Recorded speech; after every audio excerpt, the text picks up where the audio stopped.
양심 출타 계속 가라. 세상 부끄러움 모르는 표절 19 19위부터 공개합니다. 영화 기생충 표절 사건의 전말.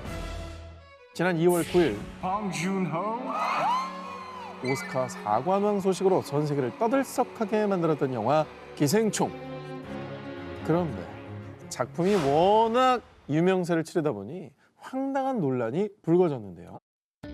지난 2월 17일 인도의 영화 제작자 테나판이 기생충을 상대로 소송을 제기하겠다라는 내용이 전해진 겁니다. 아카데미에서 화제가 됐다길래 기생충을 한번 봤는데 우리 영화랑 너무 똑같더라고요. 이건 명백한 표절입니다. 기생충이 본인의 영화를 표절해서 고소를 준비하겠다라고 밝힌 건데요.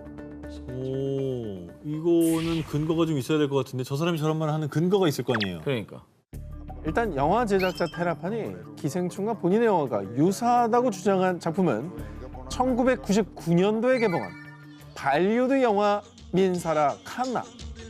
자, 젊은 남성이 백만장자 사업가 집안의 여성과 사랑에 빠진 뒤 여성의 집에 경호원으로 위장 취업을 하고 그의 남동생과 누나도 하인과 요리사로 취업한다라는 스토리의 로맨틱 코미디 영화인데요. 아니 여기까지만 들어도 완전 다른데요? 일단 장르가 달라요. 네. 아 그럼 그 위장 취업했다고 어떻게 다 표절입니까? 설정도 다 다른데. 위장 취업하는 영화 다 표절입니다. 자, 그래서 영화 제작자 테라파는 가족 전체가 사기를 친 뒤 부잣집에 들어간다라는 요 설정이 본인의 영화에만 나오는 고유 요소라고 주장한 겁니다. 아 그래. 그럼 앞으로 저런 내용은 아무도 못 담는 겁니다. 네, 이제 테나판의 허락을 받아야 된다라고 아 테나판이 주장을 한 것이고. 무서워. 자, 그래서 국제 변호사를 선임하겠다라고 아주 으름장을 놓았던 거죠. 게다가 한술 더 떠 민사라 칸나의 감독 역시 제 영화가 영감을 준 작품이 오스카에서 상을 수상하다니 정말 기쁘네요. 저런 이유 하나만으로 표절이라고 주장하는 건 진짜 생억지죠. 이제 외계인 나오면 스티븐 스필버그 표절인 겁니까? 우리나라 사람이 감독이라 그러는 게 아니잖아요. 네, 아니에요. 정말 냉정하게 봐도 좀 너무 근거가 미약하다. 심지어 하물며 인도 현지 언론들조차도 민사라 칸나는 남녀의 사랑을 다룬 반면 기생충은 노동자의 계급, 이 가족의 이야기를 그린 것이다라고 보도하며 두 영화는 엄연히 다른 내용이라고 꼬집었습니다. 그리고 기생충 후광을 받기 위한 억지 주장에 불과하다며 영화 제작자 테나판을 비판하기까지 했죠. 아니 근데 뭐 소송은 어떻게 진행 중입니까? 뭐 국제 변호사까지 연락했으면 뭐 좀 해야 되는 거 아니에요? 자, 영화 제작자 테나판은 봉준호 감독에게 표절에 대한 해명을 요구하는 자료를 보냈다고 말을 하긴 했는데요. 하지만 저희가 좀 더 취재를 해보니까 기생충 제작사 측에는 어떤 연락도 받은 게 전혀 없다고 합니다.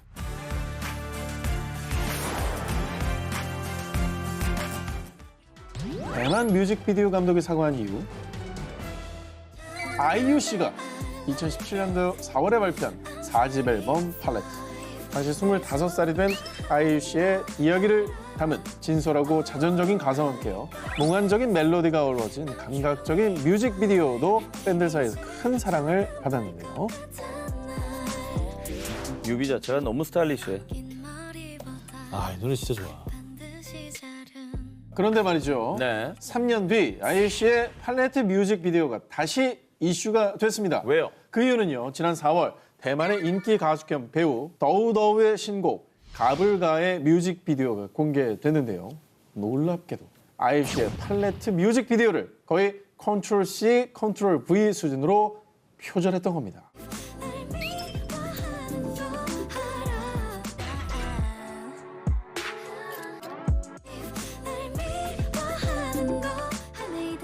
에이! 아, 이게 너무한데? 좀 너무 연출을 따라했네요. 그렇습니다. LP판이 돌아가는 연출부터 검정색 정장에 보라색 셔츠를 입은 스타일, 또 눈을 클로즈한 카메라 구도도 완도, 그리고 팔레트 속 스타일리쉬했던 인별 그림 컨셉의 CG와 잡지 커버 CG까지 그대로 옮겨놨습니다. 그래서 가불가의 뮤직비디오를 본 대만 누리꾼들도 부끄러운 줄 알아라, 이건 표절이고 어설픈 카피다, 아이유 측이 얼마나 많은 시간과 노력을 쏟아부었을지 생각도 못하는 건가 라며 맹비난을 쏟아냈습니다.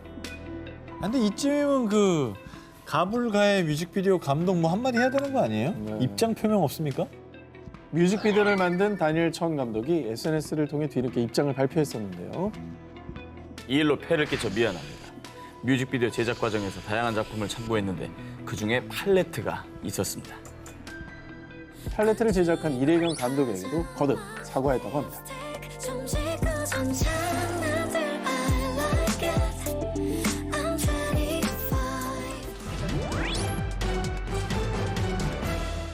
지난 5월 온라인에 BTS 멤버 슈가 씨가 어거스트 D라는 활동명으로 비정규 무료 음반인 믹스테이프 D2를 발표하며 타이틀곡 대취타를 공개했습니다. 멋있죠 이거? 어거스트 D의 대취타는 공개 직후 싱글 차트, 미 유명 대중음악 차트 핫100에 등극, 또 앨범 차트 핫 200에서는 무려 11위를 차지하며 한국 가수 최초로 앨범 차트와 싱글 차트에 동시 진입하는 저력을 보여줬는데요. 그런데 말입니다. 월드스타 BTS의 슈가 씨의 이 대취타가 그만 표절 논란에 휩싸이고 말았습니다. What? 진짜요? 어거스트 D가 대취타를 공개하고 약 3개월 뒤인 지난 8월 우크라이나에서 알렉스 블랙이라는 래퍼가 제시 찌까라는 곡을 발표했는데요. 그런데 우연히 이 노래를 듣게 된 한 아미가 이 노래 대취타랑 너무 비슷한데? 라며 표절 의혹을 제기하면서 논란의 중심에 서게 된 겁니다. 그래서 제가 대체 어느 부분이 비슷한지 하나하나 비교해봤습니다. 첫 번째 유사점은 바로 곡에 사용된 악기 소리. 예.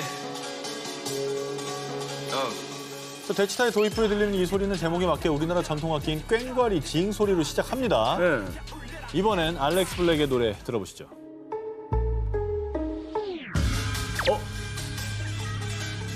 이거 너무 갖다 썼는데? 이거 그냥 갖다 썼는데? 그렇습니다. 노래 도입 후에 나오는 익숙한 악기 소리.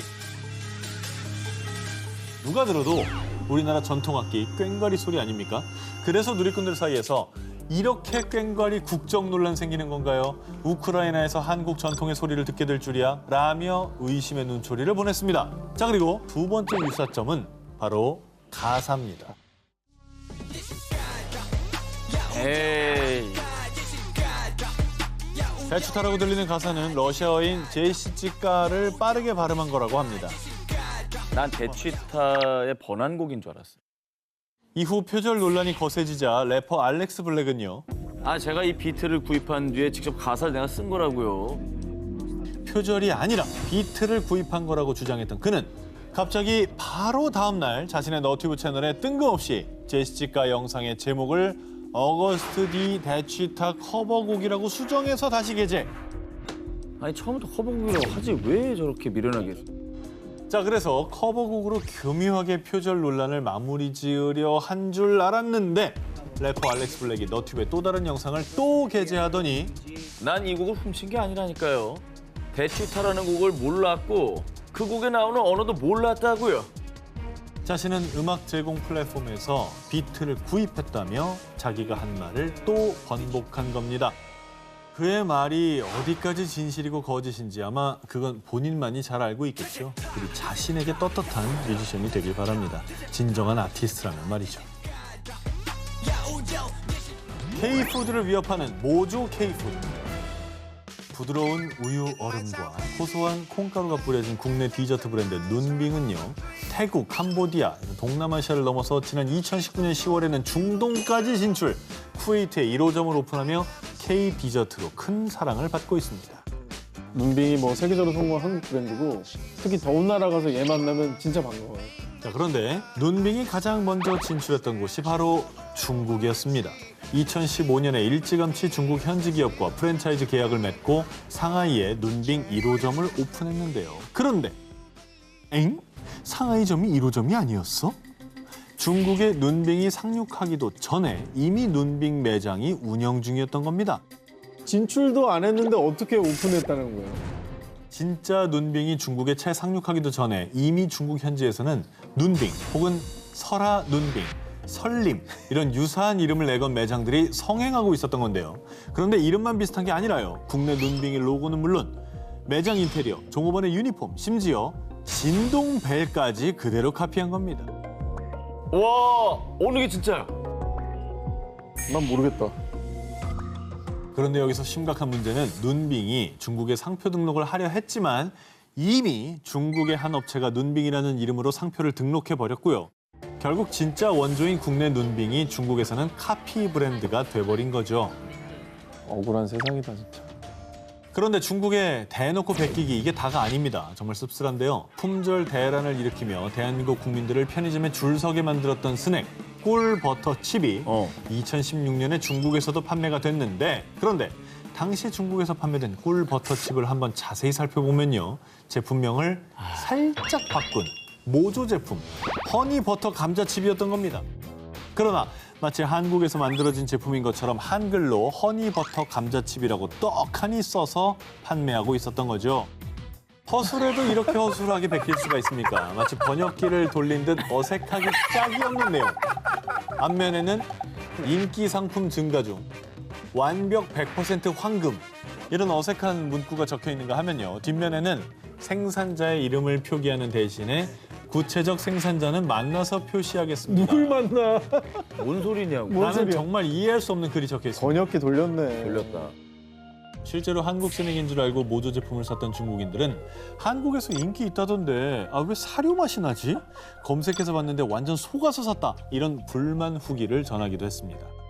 모조 제품이 주는 악영향이죠. 진짜 우리 제품을 욕먹이는 거잖아요. 만약에 뭐 좀 질이 떨어지면 아유 뭐 한국 과자 뭐 유명하다더니 뭐야 이럴 거 아니에요. 괜히 우리나라 브랜드 가치만 떨어지는 거지. 전 세계를 사로잡은 K푸드의 명성을 인터셉트하는 모조 K푸드. 하지만 결코 진짜가 될 수 없다는 것 꼭 명심하시기 바랍니다. 모모로 탈바꿈한 뮤직비디오. 자, 제가 지금 보여드릴 영상은 뮤직비디오인데요. 일단 영상 먼저 보여드립니다. 나 너무 좋아 이 노래. 착한 얼굴에 그렇지 못한 태도 간녀린 몸에 쏙 가려진 여러분 혹시 눈치 못 채셨나요? 방금 보여드린 영상은 블랙핑크의 뮤직비디오 원본에 중국이 표절한 광고 영상을 교차 편집한 버전입니다. 다시 한번 자세히 보십시오. 하다 뮤비를 광고로 뺏긴다. 누구세요? 그렇습니다. 블랙핑크의 뚜두뚜두 뮤직비디오에 교차 편집된 영상 속 장면의 정체는요. 2019년 7월 중국에서 공개된 패스트푸드 전문점 KFB의 신제품 음료 광고입니다.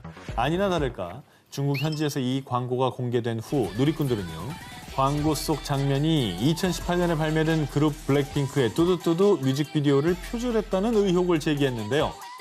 네, 역시 중국 내에서 비판이 제기됐군요. 중국 내에도 블랙핑크 팬들이 많잖아요. 아, 그럼요. 이제 국경을 초월했다니까요. 그렇습니다. 먼저 광고 속에서 칠판 앞에 서 있는 여성의 모습이 뚜두뚜두 뮤직비디오 속의 리사 씨의 모습을 떠올리게 하고요. 다음 장면을 보시면 광고 속의 분홍색 바탕을 배경으로 커다란 체스판 위에 놓인 의자에 앉아 머리에 티아라를 쓴 여성의 모습. 그리고 뚜두뚜두 뮤직비디오 속에서 같은 분홍색 배경의 체스판 위, 그리고 역시나 티아라를 쓰고 있는 블랙핑크 제니 씨의 모습. 배경 색깔이 일단 똑같기 때문에 진행했는데 어색함이 없었고요. 같은 뮤비처럼 보여요. 그래서 자, 여기서 끝이 아닙니다. 뒤이어 등장하는 바로 이 장면. 광고 속의 여성이 체스판 앞에 앉아서 검은 말로 하얀 말을 쓰러뜨리는데 블랙핑크의 뮤직비디오 속에도 역시나 똑같은 장면이 등장합니다. 블랙핑크의 뮤직비디오와 판박이인 광고 영상을 접한 중국 누리꾼들은요. 대놓고 표절하다니 국가 망신이다 라고 비난하면서 중국 KFB 측에 광고 삭제와 사과를 요구했는데요. 그럼에도 불구하고 중국 KFB는 표절에 대한 인정도 사과도 없이 묵묵부답으로 일관하고 있다고 합니다. 중국 대표 예능의 인기 비결. 2017년 7월부터 중국 최대 위성 채널에서 방영되며 시청률 1위를 기록. 올해는 시즌 4까지 방영되며 중국의 대표 예능으로 자리 잡은 한 프로그램이 있습니다. 어? 어? 윤식당. 윤여정 씨처럼 요리하는 분이 계시고 정유미 씨가 했던 반다나가 있고 그렇습니다. 어디서 많이 본 것 같은 이 프로그램은요. 윤여정 씨를 필두로 신구, 이서진, 정유미 씨가 출연했던 윤식당. 이 프로그램을 표절했다는 의혹을 받은 중국 예능 중찬팅입니다. 놀랍게도 정식으로 저작권을 구매한 게 아닌데요. 세상 판다기입니다. 우리나라 예능 윤식당은 인도네시아 롬복의 바닷가에서 식당을 운영하며 외국인들에게 퓨전 한식을 판매했다면 윤식당 종영 후 2개월 뒤에 방영된 중찬팅은요. 조미, 황효명, 주동우, 장량, 근몽가 등 중국의 인기 탑스타들이 태국 코창의 바닷가에서 외국인들에게 중국 음식을 선보이는 컨셉으로 나와 윤식당을 표절했다라는 의혹이 나온 겁니다. 그 밖에도 윤식당과 중찬팅의 비슷한 점들이 아주 무궁무진합니다. 윤식당에서 영어에 능숙한 이서진 씨가 지배인 역할을 맡아 주문을 받았던 것처럼 중찬팅에서도 외국어에 능통한 배우 황효명이 손님들의 주문을 받고요. 또 이서진 씨가 음료수를 제조한 것처럼 중찬팅의 황효명 씨도 담당이 음료수입니다. 야, 자전거 타고 다니고.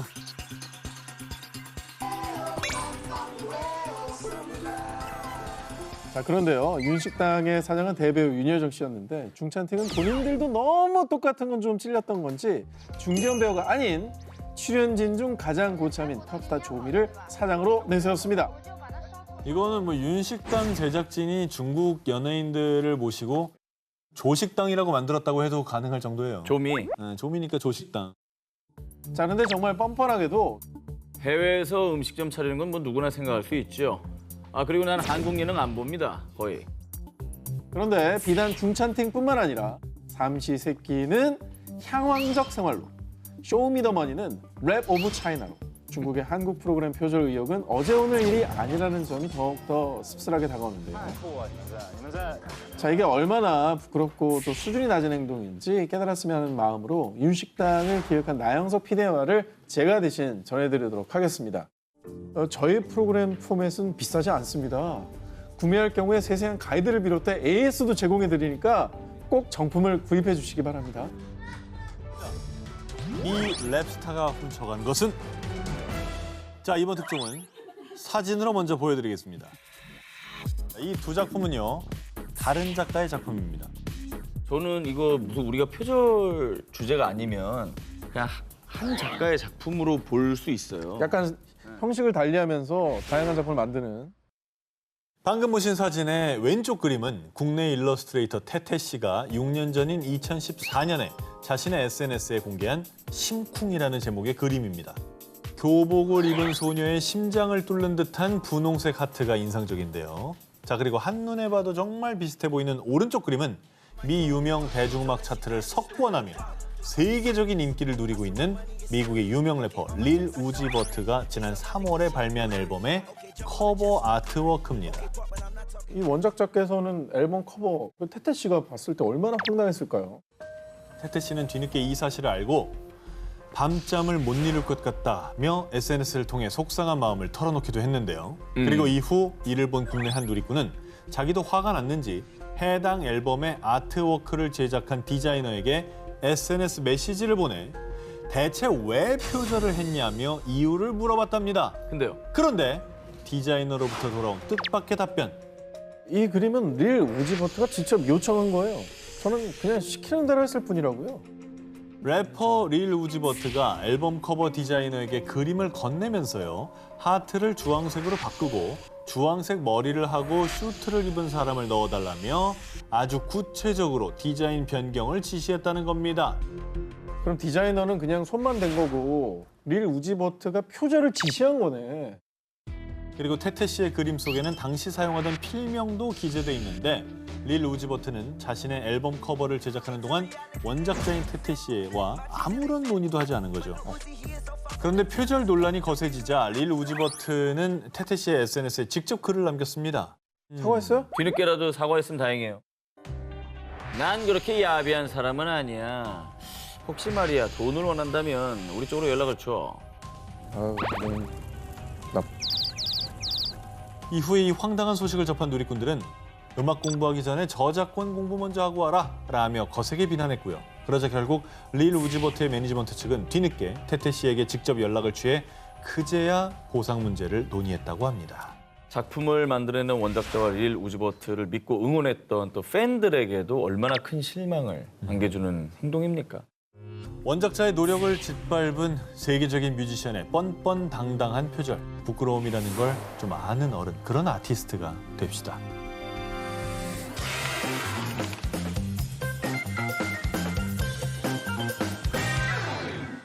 팝아트의 거장, 포스트 모던 키치의 왕. 화려한 소식을 자랑하는 세계적인 현대미술가 제프 쿤스. 자, 그런데 현대미술계의 아이돌이라 불릴 만큼 어마어마한 인기와 명성을 자랑하던 그가 2015년 표절 사건으로 고소를 당해 법정에 섰습니다. 그런 일이 있었나요? 제프 쿤스를 고소한 사람은 프랑스의 광고 감독 프랑크 다비도비시. 이건 완벽한 표절이에요. 제가 만든 광고랑 모든 것이 똑같다고요. 그는 자신이 제프 쿤스 작품보다 3년 먼저인 1985년에 제작한 프랑스 의류 브랜드 나프나삐 광고를 제프 쿤스가 표절했다고 주장했는데요. 뽀글뽀글한 머리 스타일에 여자 의사, 얼굴도 똑같다요. 아유. 메이크업까지 뭐 너무 비슷하죠. 왼쪽에 있는 작품은 제프 쿤스의 겨울 사건이라는 작품이고요. 그리고 오른쪽의 작품은 다비도비시 감독이 제작한 광고로 작품명이 역시나 겨울 사건. 에이? 명까지 똑같네. 작품명도 같아요. 뭐야 그러면? 이건 기본적인 아이디어와 이름까지 같다는 건 뭐 어떻게 도망갈 데가 없네. 갖다 썼네. 굳이 차이점을 꼽자면 음. 제프 kun스의 작품에서는 돼지가 화환을 두르고 있고 그 예리하죠. 옆에 펭귄 조각상이 추가된 정도입니다. 근데 이게 정말 표절한 거예요. 난 그게 궁금해. 당시 논란의 주인공인 제프 쿤스가 한 말. 예술은 표현의 자유를 가져야 합니다. 이건 표절이 아니라 패러디로 봐야겠죠? 하지만 미술계 일각에서는 표절이 아닌 패러디라면 원작자를 미리 밝혔어야 한다라며 그렇죠. 제프 쿤스를 향해 비난의 목소리를 높였죠. 당연하죠. 아 근데 제프 쿤스가 아직 멀쩡히 잘 활동하고 있는 거 보면 판결이 그러면 네. 어떻게 나왔어요? 자, 이 판결이요. 당시 법원에서는 제프 쿤스의 작품 속 여성의 머리카락이 왼쪽 볼 위에 붙은 것부터 표정까지 눈에 띄게 같다라고 지적하며 패러디가 아닌 표절로 인정했고요. 제프 쿤스 측에게 한화약 1억 9천만 원의 배상금 지급을 명령했습니다. 타인의 작품을 무단으로 베끼는 거는 예술가로서의 신용을 저버린 건데 이게 아직까지 멀쩡히 활동하고 있거든요. 가장 비싼 작가로. 타격이 별로 없었나 봐. 이렇게 한 건이었으면 오늘 1위 후보까지 못 올라왔습니다. 또 있어? 또 있어요? 그런데 말입니다. 제프 쿤스가 끈처럼 이어진 강아지들이라는 제목으로 공개한 이 조각품은요. 미국의 사진작가 아트 로저스가 1980년에 촬영한 사진을 그대로 표절했다는 논란에 휩싸였습니다. 자, 그런데 당시 더 논란이 된 건 제프 쿤스가 아트 로저스의 사진이 담긴 엽서에 저작권 표시가 있는 걸 알고 있었다는 겁니다. 몰랐겠다. 사진이 뭐 그렇게 독창적인 것도 아닌데 이런 건 복제라고 할 수 없죠. 뻔뻔한 태도로 일관하며 표절을 인정하지 않았다고 합니다. 하지만 역시나 법원에선 제프 쿤스에게 무단 복제에 대해 유죄를 선고했는데요. 아이고. 저작권이 있는 걸 알고도 무시했다. 그럼 안 되죠. 그리고 사진 자체를 또 뭐 독창성이 없다라고 또 폄하까지 해가면서 같은 예술가로서 저런 행위는 진짜 옳지 않다고 봅니다. 제프 쿤스는 표절 예술가라는 오명을 즐기는 걸까요? 부디 자신의 명성에 좀 셀프로 먹칠하는 일이 없길 바랍니다. 세상 부끄러움 모르는 표절 19, 저 정 기자의 1위 후보를 공개합니다. 2019년 5월 일본의 유명 주간 앨범 차트에서 한 보이그룹이 당당히 1위를 차지했습니다. 자, 그런데 말입니다. 부러우면 부럽다고 하지 이건 아니잖아. 카피 그룹이 1위도 하고 세상 좋아졌네 그래. 이 그룹에 대한 전 세계 누리꾼들의 비난이 쏟아진 것이죠. 일단 이 그룹의 이름에 담긴 아주 뜻깊은 의미를 설명해 드리겠습니다. 해당 그룹을 제작한 일본의 모 대형 기획사는요. 보컬과 랩을 담당하는 멤버들이 따로 없어서 멤버들의 마이크가 수시로 바뀝니다. 그래서 총알처럼 빠른 이미지를 표현하고 싶었죠. 라며 아이돌 그룹을 소개했습니다. 지금 약간 네. 단어 이렇게 끼워 맞춘 거 아니에요? 약자가 그대로 나오게? 자, 일단요. 정답을 말씀드리겠습니다. 이 아이돌의 그룹명은 벌리스틱 보이즈. 한국어로 해석하면 탄도 소년단입니다.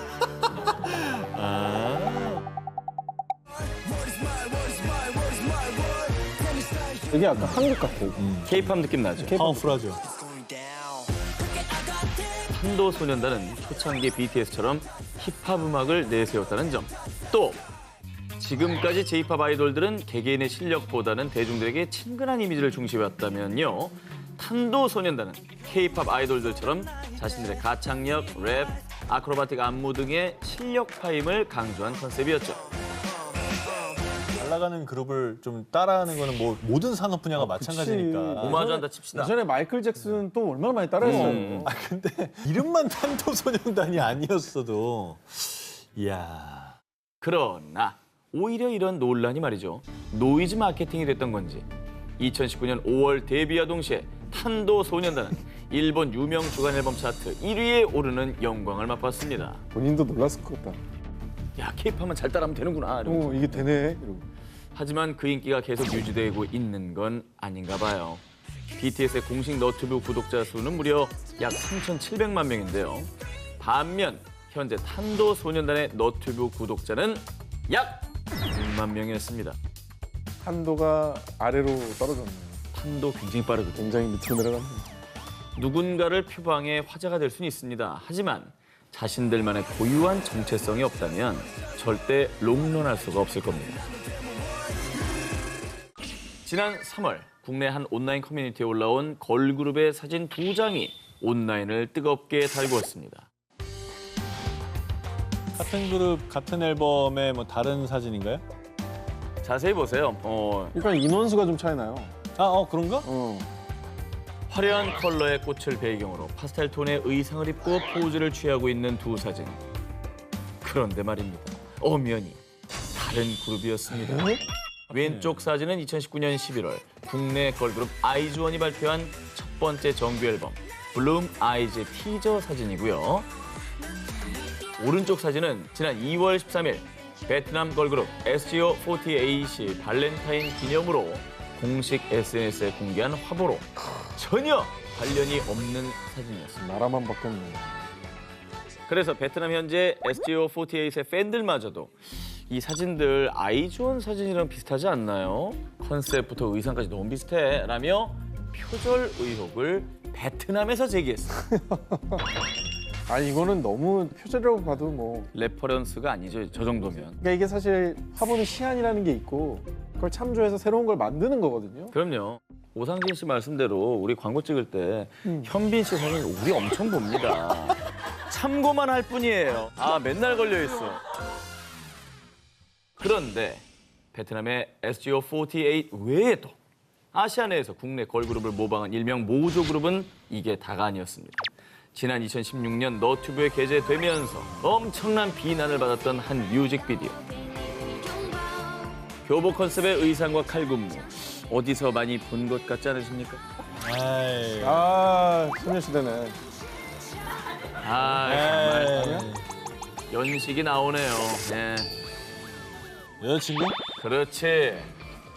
이 영상은 중국의 6인조 걸그룹 AOS의 With You 뮤직비디오인데요. 뮤직비디오를 공개하자마자 국내 걸그룹 여자친구가 2015년 1월 발표한 시간을 달려서를 표절했다는 의혹을 받은 겁니다. 와, 했네. 세일러 스타일의 넥타이까지. 노래도 비슷한데? 교복 컨셉의 의상뿐만이 아니라 시계바늘의 움직임을 형상화한 여자친구. 시간을 달려서의 포인트 안무까지 그대로 복붙해서 들어가 있습니다. 너무 똑같잖아. 전 뭐야? 같은 거야? AOS 뮤직비디오가 공개된 직후 마음에 들지 않습니다. 요 비추천 클릭 수가 당시 3,000개를 넘었다고 합니다. 거듭 얘기를 해드리지만 모조 그룹이 생겨나는 건 어떻게 보면 K-팝의 높은 위상을 반영하는 거라고 생각할 수도 있을 것 같아요. 그래도 저렇게 정말 복붙하는 거, 노력 없이 표절하는 거, 이건 아닌 거. 그렇죠. 보고 그대로 베끼는 건 쉽겠죠. 그러나 그 어리석은 선택의 최후는 결코 달콤하지 않을 겁니다. 뻔뻔함을 넘어선 적반하장 19, 16일 공개합니다. 모모 사건의 황당한 전말. 2020년 7월 중국 장쑤성 쿤산 50대 여성 왕 씨는 한 마트의 과실 때문에 극심한 피해를 입었다고 주장. 마트를 고소하며 배상을 요구했는데요. 하지만 마트 측은 과실이 없다며 극구 부인. 왕 씨와 마트는 치열한 법정 공방을 벌였습니다. 마트에서 무슨 일이 있었을까요? 뭔가 억울한 사연이 있었던 것 같긴 한데. 왕 씨에게 무슨 일이 있었는지 사건이 발생한 2018년 8월로 거슬러 올라가 보겠습니다. 당시 왕 씨는 마트를 찾아 반바지와 채소를 고른 뒤 셀프 계산대에서 계산을 마치고 집으로 귀가하려고 했는데요. 그런데 그때 고객님 잠시만요. 그 가방 좀 볼 수 있을까요? 아니, 지금 나를 도둑 취급하는 거야? 그래, 봐라, 봐! 야, 사실 왕 씨는 채소만 계산하고 반바지를 계산하지 않았고요. 계산대에 도난 방지 시스템이 울리며 그녀의 절도 행각이 들통나고 말았는데요. 하지만 그녀는 계산하는 걸 깜빡했다고 변명, 자신의 절도 사실을 부인했습니다. 뭐 오해가 있을 수 있잖아요. 네, 아직은 뭐. 네, 그리고 깜빡했을 수도 있잖아요. 사실 살다 보면 마트에 뭐 한두 개입니까 물건이. 근데 만약에 그게 사실이라면 내가 도둑으로 몰렸고 그게 억울해서 고소한 건가요, 마트? 날 왜 그 취급하느냐? 아닙니다. CCTV에 그녀의 절도 행각이 적나라하게 찍혔음에도 왕 씨는 뻔뻔하게도 자신의 범행을 부인했고요. 심지어 가방 속에 있던 반바지를 멀리 던져버리며 증거 인멸까지 시도. 아니 그러면 실수한 게 아니네. 이게 그럼 도둑질 해놓고 지금 발뺌하려고 오히려 이렇게 막 화내고 막 그런 거 아니에요? 아니, 그러니까 실수면, 어. 진짜 실수면, 어머, 어떻게- 죄송해요. 이게, 어떻게 찍어 이렇게 되잖아. 그래야 되는데 이걸 던져버렸다면서요. 야 이게 그러면 적반하장인 거죠 이것도.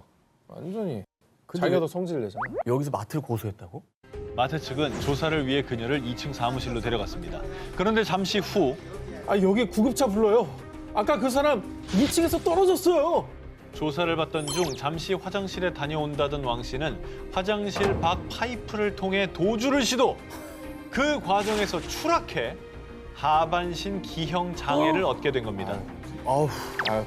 그런데 자신의 잘못으로 발생한 사고임에도 내가 이 사건의 가장 큰 피해자예요. 마트 직원들이 강압적인 분위기를 조성해서 나도 모르게 그만 도망친 거라고요. 라며 적반하장 태도를 보였고요. 심지어 마트 측에 의료비와 보상금 명목으로 17만 7천 위안, 우리 돈 약 3,200만 원을 요구하기까지 했던 겁니다. 하지만 쿤산 법원은 사건 당시 CCTV를 토대로 마트 측이 강압적인 태도를 취하지 않았다는 점과 왕 씨의 절도 사실을 인정. 그리고 상해 원인과 결과 모두 스스로 자초했다며 소송을 기각했습니다. 저 사람 진짜 안타깝다. 반바지가 뭐라고. 그러니까 뭐 장애를 얻으셨다면서요? 이거 굉장히 슬픈 일이고 안타까운 일이긴 하지만 본인이 가장 큰 가해자이자 피해자인 거예요. 맞아요. 아니, 그 잘못 하나 인정하면 될 걸 갖다가 맞아요. 반바지 하나 그 인정하기 싫어가지고 도망가다가 방해까지 왔고. 그거 얼마나 한다는 거죠?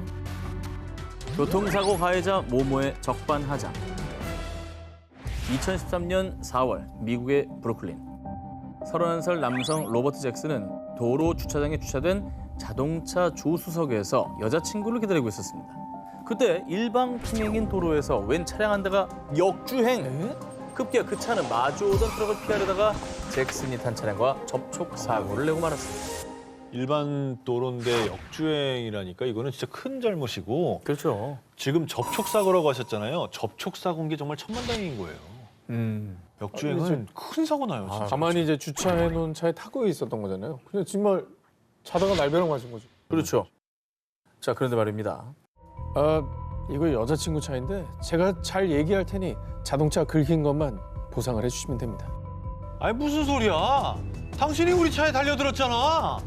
가해 차량에서 내린 두 남성은 정말 뻔뻔하게도 사고를 내놓고는 오히려 피해자인 잭슨에게 죄를 뒤집어 씌우려고 한 겁니다. Stopped out of nowhere. 야, 이거 황당해서 약간 말도 안 나왔을 것 같은데. 역주행에서 본인이 잘못해서 사고까지 냈으면은 이거 정말 싹싹싹싹 빌어가지고 이 정도면 진짜 고맙습니다 하고 와야 되는 거예요. 배송만 하고. 그러니까요. 근데 블랙박스나 CCTV 사고장면 찍혔죠? 자, 그런데 말입니다. 사고 후 가해자들은 마치 CCTV를 찾는 듯 주변을 두리번거리더니 CCTV가 작동되지 않는 걸 봤는지 갑자기 당신을 무면허 운전 혐의로 체포합니다. 사실 잭슨을 체포한 가해자들은 경찰이었습니다. 가해자들이 탄 차량은 경찰차였습니다. 경찰차가 역주행을 했다고? 아 근데 잭슨 입장에서 쉽지 않았을 것 같아요. 이거 왜냐면 그냥 잘못하면 말려요. 일반 운전자도 아니고 여기는 공권력이니까. 그렇지. 진짜 잘못하면 난리 납니다. 완전 힘의 불균형이 엄청난 거잖아. 그렇습니다. 사고 직후 무면허 운전 혐의로 기소된 잭슨은 자신의 무고함을 밝히기 위해 경찰과 힘든 싸움을 이어나갔습니다. 그리고 정말 어렵게 잭슨은 그간의 억울함을 풀 수 있었습니다. 뭐가 하나 나가면 내가 볼 때 주변에 누군가가 찍고 있었을 거예요. 불행 중 다행으로 사고 현장 인근 건물의 한 CCTV에서 사고 장면이 담긴 동영상을 뒤늦게 확보한 것입니다. 사고 당일 가해자인 경찰들이 이 CCTV는 놓친 듯합니다. 이후에 뉴욕 경찰은 해당 사건을 관련 기관에서 조사할 예정이라고 밝혔습니다. 근데 지금 진짜 무서운 게 경찰에 이런 억울함을 밝혀줘야 되는 사람인데 이걸 뒤집어 씌워요? 너무 무섭다. 야, 이건 나쁜 사람들이죠. 본인 인생을 망쳤네.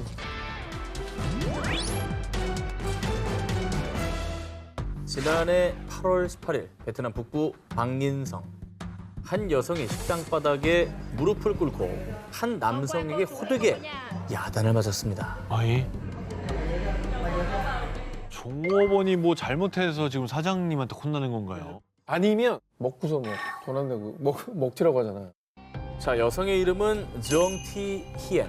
그녀가 무릎 꿇게 된 사연은 무엇이었냐? 얼마 전 히엔은 H 식당을 방문한 후 자신의 SNS에 후기를 올렸습니다. 아, H 식당 음식에서 벌레가 나왔는데 식당 직원이 사과는커녕 음식값까지 다 받더라고요. 정말 기분 나빴어요. 히엔의 후기를 본 식당 주인은 그녀에게 다시 식당에 와달라고 요청했고요. 식당을 찾아간 히엔은 식당 주인 앞에서 무릎을 꿇고 온갖 비난을 듣게 된 겁니다. 야, 이거는 또 뭐죠? 설마 진짜 나쁜 옥이 있었다고 식당 주인이 손님 겁박하는 뭐 그런 건가요? 아니면은 그 블랙 컨슈머 있잖아요. 피엔이 오히려 이 식당을 음해할 목적으로 벌레를 넣고 악의적으로 후기 써서 뭐 그런 식의 보상을 타내려는 사람이 또 있잖아요. 음식에서 벌레가 나온 건 사실이었습니다. 네? 히엔은 SNS에 후기를 쓴 뒤 식당 주인이 식당으로 오라고 하자 당연히 사과를 받을 거라 생각하고 다시 식당을 찾았는데요. 그런데 지난 10년 동안 우리 음식에 뭐라고 한 사람이 없었다고? 네가 감히 내 음식에 지적을 해? 식당 주인의 강압적인 태도에 무서웠던 히엔은 그의 앞에서 무릎을 꿇고 머리를 조아리며 사과문까지 작성해야 했습니다. 아, 이게 앞에 계신 분이 피해자신 거죠? 그러니까. 야, 이거 너무 어이없는데? 아니 근데 가게의 잘못이잖아요. 벌레가 나온 건 이 위생의 문제고 정말 전적으로 저 가게가 잘못한 건데. 여기서 끝이 아닙니다. 식당 주인 티에는 마치 자신의 행동이 자랑스럽다는 듯 이 모든 과정을 영상으로 촬영해서 자신의 SNS에 생중계합니다. 그리고 심지어 히엔을 폭행까지 했고요. 정말? 결국 그녀는 식당에서 나온 뒤 응급치료를 받아야 했습니다. 아니 왜 자기의 범죄 현장을 라이브 방송을 해요? 자기 딴에는 이게 무슨 주인으로서 뭔가 보여줬다 이렇게 생각하는 건데 저건 그냥 범죄잖아요, 범죄. 범죄죠. 그리고 저 사람 동의 없이 저 사람 얼굴 왜 올려 또. 그것도 말이 안 돼요. 이후에 타인을 모욕한 죄로 경찰에 체포된 식당 주인 티에는 결국 징역 12개월을 선고받았습니다. 그렇지. 퇴근? 그러냐? 일단 꼴찌 확정. 오케이. 지난 4월 2일 호주 브리즈번에서 식당을 운영하는 셰이 헤이스턴. 그는 이날도 어김없이 주문이 들어온 음식을 제조하기 위해 주문서를 확인했는데요. 그런데 주문서에는 아주 충격적인 문구가 적혀 있었습니다. Too very annoying 주문서에 아주 짜증나는 아시안 2명이라며 아시안을 비하하는 문구로 이 식당 직원이 작성한 것이었는데요. 아, 이거 예전에 무슨 저기 카페에서 뭐 컵에다가 찢어진 눈 표시해가지고 이렇게 뉴스 난 적 있잖아요. 네네. 아니 만약에 사장님인데 직원이 저렇게 했으면 어떻게 저 하시겠어요? 무조건 사과죠. You are the most annoying person. 무조건 사과의 서비스에 뭐 다 나가서 저 얘기가 어디 안 퍼지게 해야죠. 자, 그런데 말입니다. 아이고 세상에 나는 우리 직원이 너무너무 좋아. 모르는 거야. 아유 착해라. 심지어요. 주문서를 촬영한 사진을 본인의 SNS에 공유했습니다. 좀 바보 뭔 아니야? 소리야? 그 저런 아니 아까 걔 아니야? 베트남 그 식당 아니, 주인? 진짜. 걔가 여기 가서 지금 하고 있는 거 사고가 아니야? 단순해. 여러 사람이 있어. 아니 동급이구만. 내 정신 상태가. 이후에 이 식당의 단골이었던 알렉스는요. 당신은 식당의 주인입니다. 직원의 잘못된 행동을 말리는 게 당신의 일이라고요. 이건 옳지 않아요. 알렉스의 지적에도 주인 헤이스턴은 농담일 뿐이라며 뻔뻔하게 대응. 심지어 아 그렇게 할 일 없으면 다른 취미나 찾아봐. 아 그리고 피해자 코스프레 그만하고 수고. 그리고 이를 본 누리꾼들은 저런 개념 없는 식당은 절대 이용하지 말자. 인종 차별주의자는 혼쭐이 나야 된다 하며 분노. 식당에 항의 전화가 빗발쳤고요. 그제야 식당 주인 헤이스턴은 자신의 행동에 깊은 실망과 부끄러움을 느낀다며 사과문을 공개했습니다. 왜 저런 일이 있어야 할까? 저건 머리가 나쁜 거예요. 양심이 없는 거예요. 뭐예요? 둘 다 하죠. 개념도 둘 다 하죠. 없고. 둘 중에 하나라도 있으면 저렇게 안 돼요. 잊지 말아야 할 일본의 만행 19, 18위를 공개하겠습니다.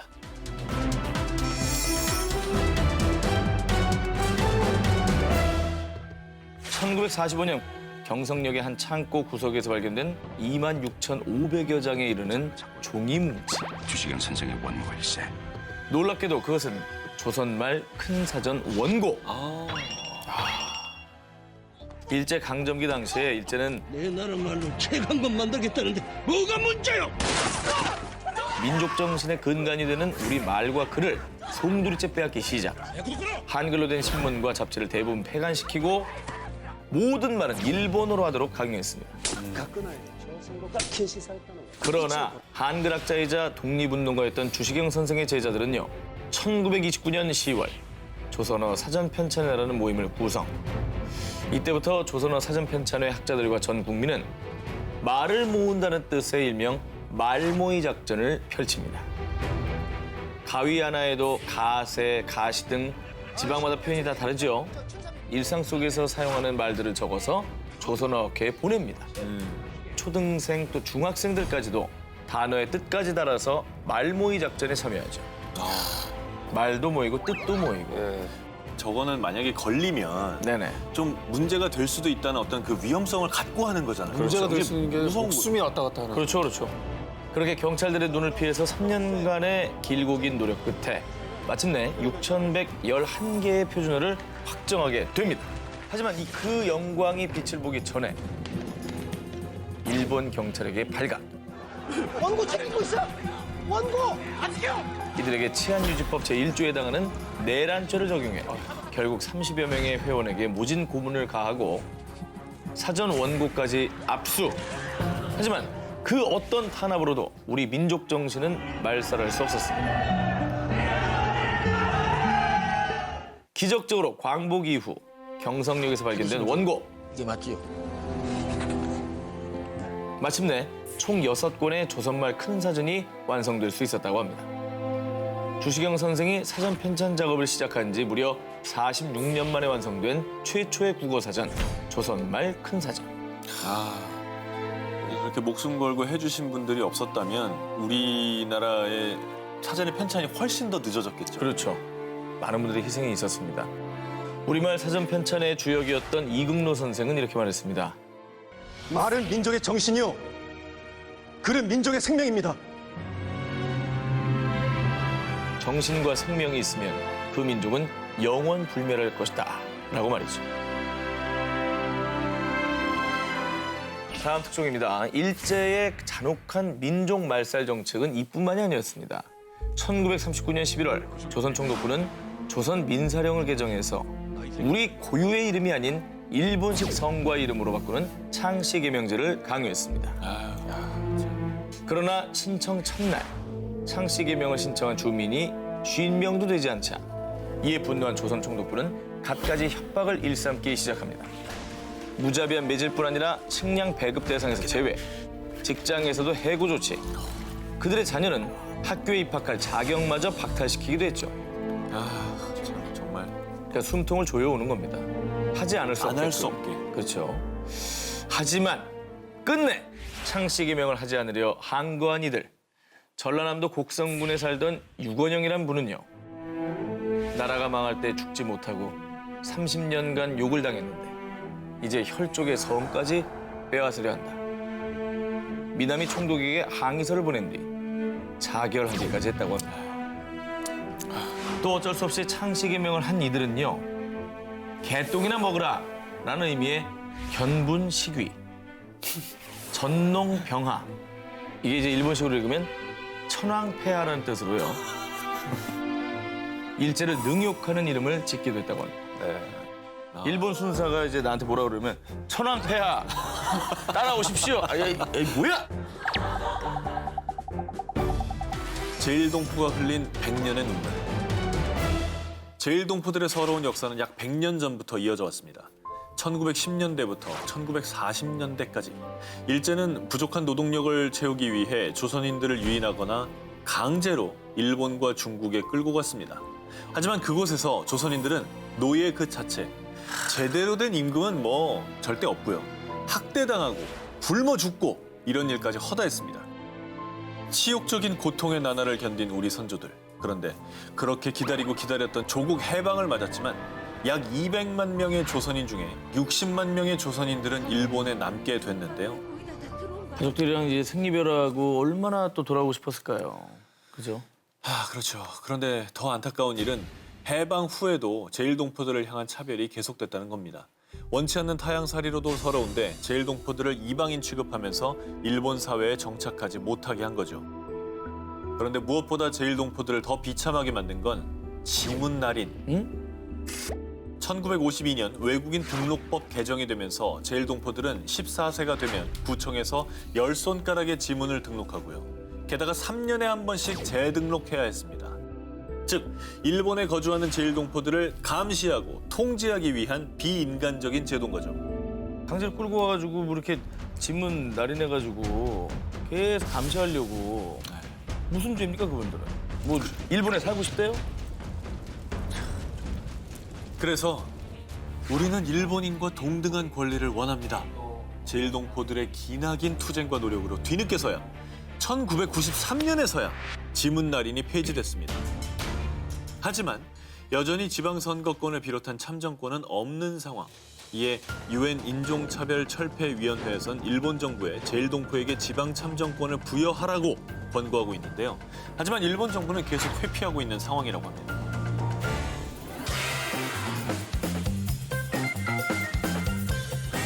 잊지 말아야 할 일본의 만행 19, 저 정 기자의 1위 후보 특종입니다.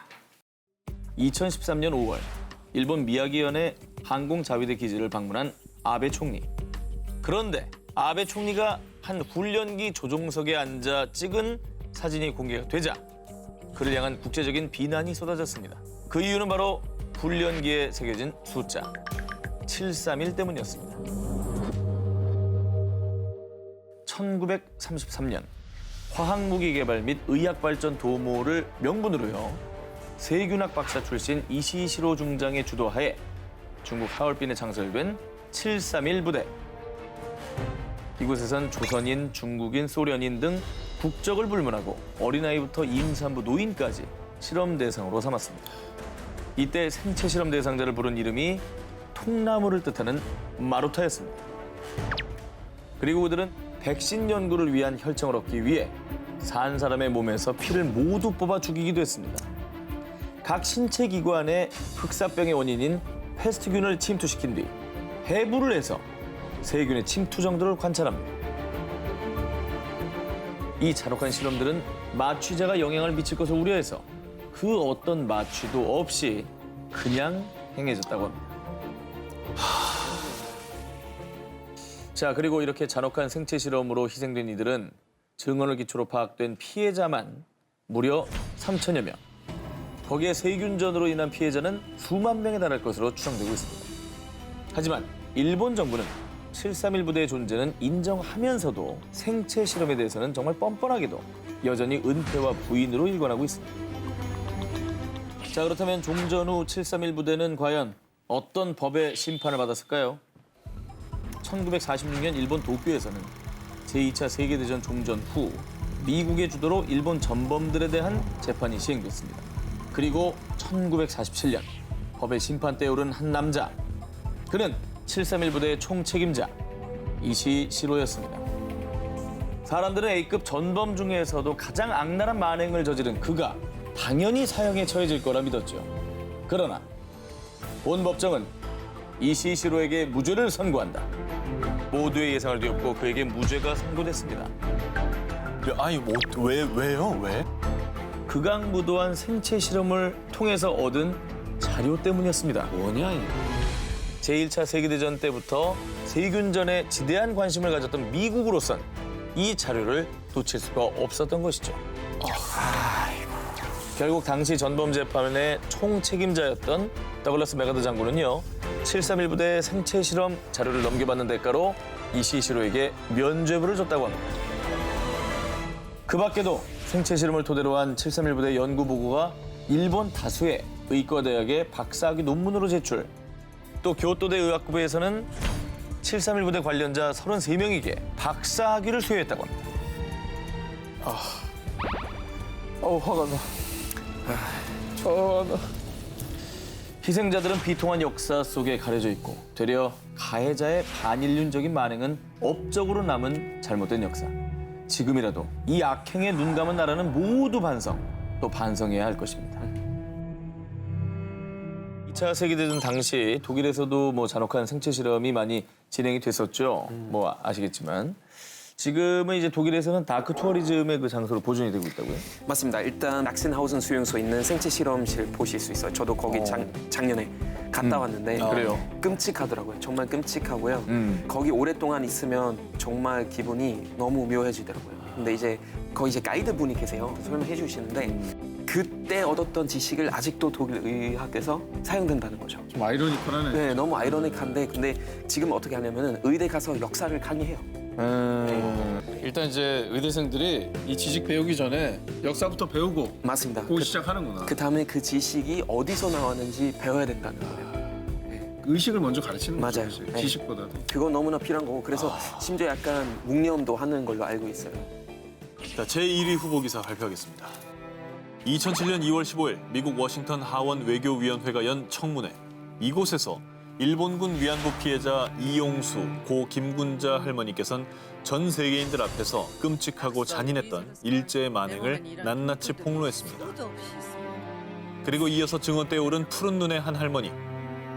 Every day it was the same killer over and over again.